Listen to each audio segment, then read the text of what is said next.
Yeah. All right, well, this first song I got is called Instrument of Praise. It's explaining how Christ is using me to reach kids, and not just kids, but adults all over the world. That's what I want to do. I believe God has called me to do this. I want y'all to come to the front, though. If you love Jesus, come to the front. And if you don't, sit down. Attorneys say it was unjustified. He was not ready to kill an officer.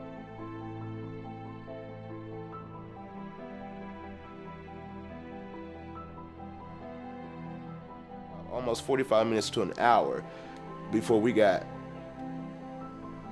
the fact that CJ was in the hospital. Because in order for this to make sense, let's go back to the beginning. It's not about the entertainment, it's not about the music. We about to minister to y'all. Yeah. Alright. Don't be feeling like you want to die. Just tell God, take me to the sky. Alright. Hit it. As I lay me down. Yeah, I pray the Lord. If I die before my soul, as I lay me down. Well, what I instilled in my, and not only just CJ, but all of my children, was what was passed down to me, is what my mother instilled in me. And I say my mother because my father wasn't there for me like that. He was a good dude. Ain't no doubt about it, man. He was so eager to learn and soak up the game. You know, because the relationship I really had with Capy, man, was just really we doing music and doing those type of things, getting out in the community and outreach. But as a person, man, he was just really a good young man. He was like a sponge, man. He would just soak up so much of the game, and he would listen to you. You know, that's why I really felt like he was a nephew to me. You know, you had that older uncle, man, that you talked to, man. He was just soaking up the game, man. From the music, just from the business side, man, he was just a sponge. I mean, that's the best way I can describe him as a person, man. He was just so eager to learn. I corrected him in a way that I think that a normal father or mother would. You know, but I also feel like at some point my correction and my discipline didn't matter anymore. I'm gonna bring it here. My reaction to that is because of the things that I've encountered with police. You know, one kicked me in my ass one night. I was on my job. I was putting some glasses in a glass holder. 2 police officers walked in, and they were behind me, and they kicked me in my ass. I stood up and I went and told the supervisor about it. She brushed it off. Don't worry about it. When I seen the video, I first said they need to like zoom in on it, because I don't think this is nephew. Well, I am a counselor. I've worked with children for about 20 years in all aspects. I've worked with students academically. I've worked with them as far as helping them to be healthy, their socio-emotional needs.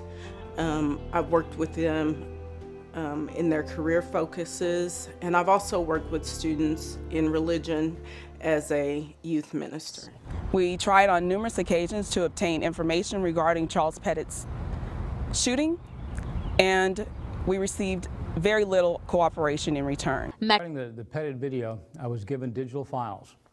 The original file I take a look at first to determine what I need to do. In taking a look at the original file, it was extremely fast. It was taken from a squad car quite a distance away, and in order to see what's actually going on, I had to do a further analysis. Visually, you really couldn't tell what was happening. It all took place too quickly. So in that particular case, I went in, added it to my professional Avid editing system. I went ahead and enhanced it slightly by bringing up some of the brightness so I could see what's going on. I zoomed in on it. Again, to further find out what was going on, I slow motioned it down, and also I created a negative image to be able to enhance and basically look for a gun.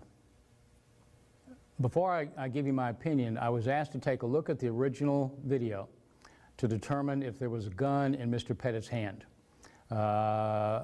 Emmanuel Obi had described and told me that the officer had explained that Mr. Pettit had pointed a gun at his face. He'd come out from basically a dumpster, pointed a gun at his face, and opened fire and shot the man. Okay, when I looked at the video, blown up, and especially when I went ahead and created a negative image to accentuate the gun that either Mr. Pettit had or the officer had, I found out that Mr. Pettit did have a gun, but it was not pointing at the officer as was stated. It was in his back pocket on the right-hand side or in the waistband on the right-hand side. And what actually took place by enhancing it, and again, without the enhancement, there was no way anybody could tell what was going on. But enhancing the video, it was very clear that Mr. Pettit came out from behind the dumpster, confronted the officer. His hands were completely up. Both hands were up over his head. The officer still had not drawn his weapon. The officer's weapon was on the right-hand side of his body. Mr. Pettit then turned to his left as if to either be arrested, lowered his hands, turned to the left, or flee.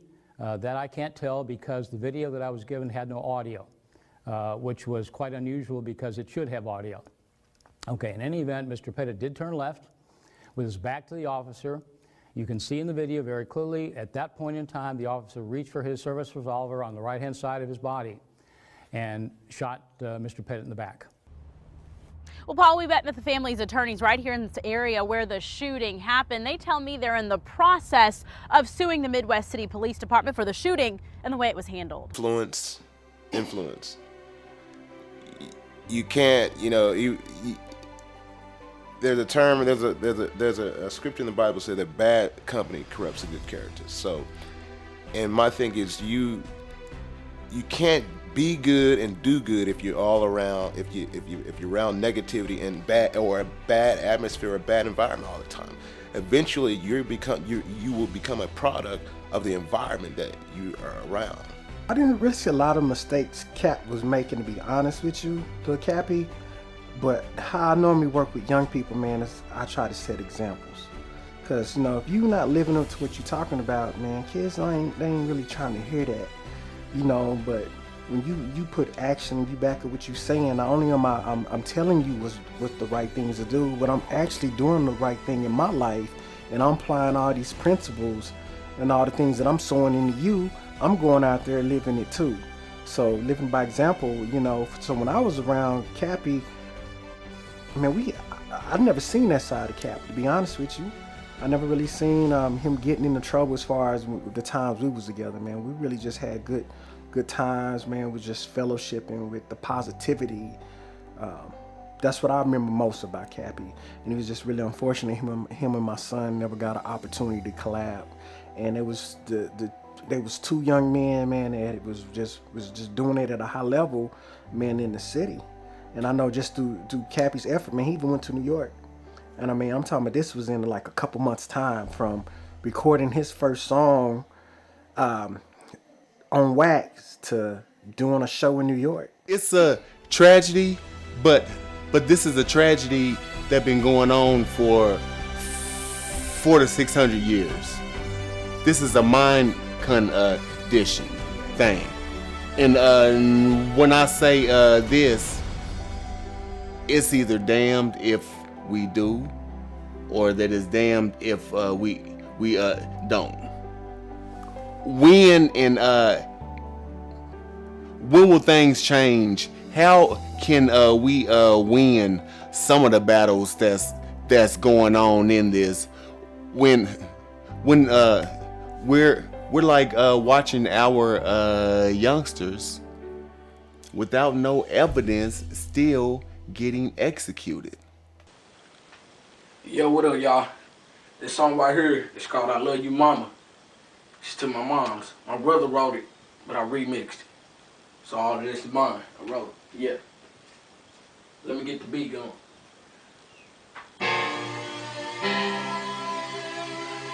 I love you, mama. That'll never change. I love you, mama. Swear to God.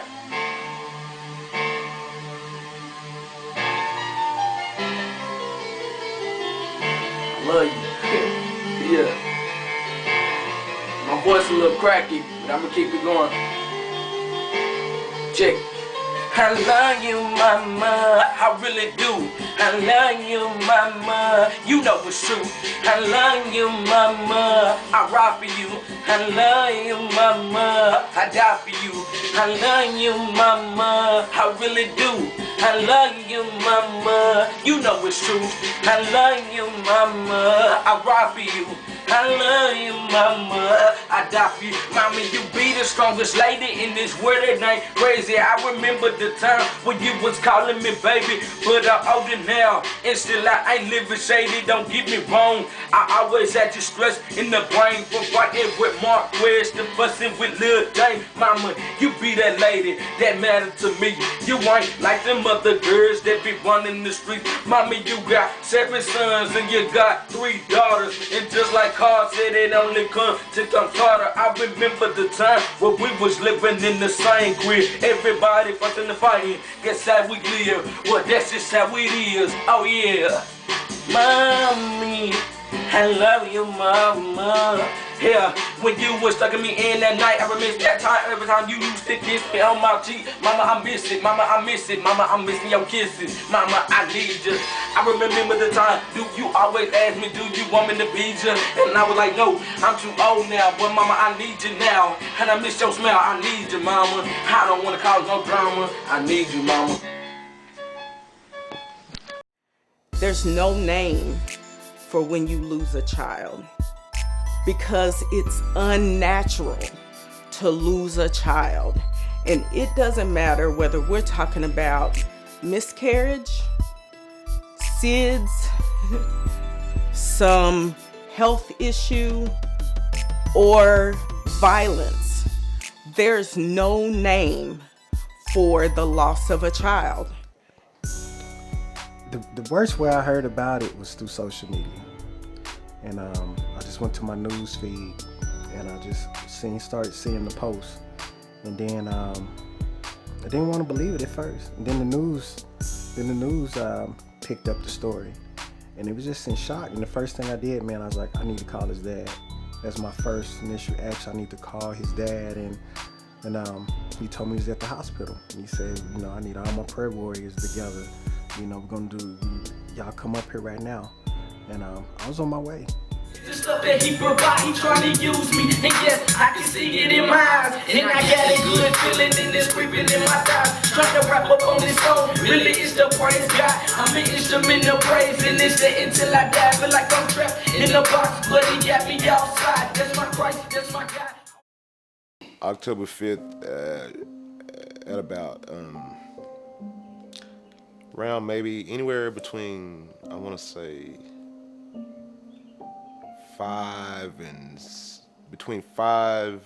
let's say between 4 and 6 o'clock in the morning on October 5th, I received a phone call. Actually, my brother had called my mother, and at the time I was at my mother's house, and my brother told me, my brother tells me that he received a phone call from somebody. And how they got his number, I don't know, but that CJ had been shot, and the police shot him. And of course, I'm like, what? You know. So I called 911, and I said I need to know. Well, obviously, okay. Let me back up. Okay, CJ had been shot in Midwest City, so. But again, we had no facts. I didn't have any information, as to where he was. But anyway, I called 911, and I said, well, is there any reports of of officer involved shooting with a kid? And and they told me, yeah, and that he was taken to Midwest City Hospital. I'm like, okay. So we go to Midwest City Hospital, and he wasn't there. and I think I had to call again. I'm like, well, y'all said that he was at Midwest City Hospital, blah blah blah. Anyway, long story short, he was taken to Midwest City Hospital, then taken to Presbyterian or Oklahoma OU Medical Center. OU Medical Center. He was taken there, and it took me, man. And I'm trying to find. I'm like, yeah, you have Charles Pettit Jr. He was shot by the police. Blah blah. Well, nobody wouldn't tell me anything for a while. It took us probably about almost 45 minutes to an hour before we got the fact that CJ was in the hospital, because I couldn't get any information. Anyway, finally, a detective from Midwest City Police Department walks up, and in his hand he has his phone, and he said, he wanted me to identify if this was my son. And I was kind of concerned of the fact, if you want me to identify him and you don't know who he is, where did you get this picture from? He had this picture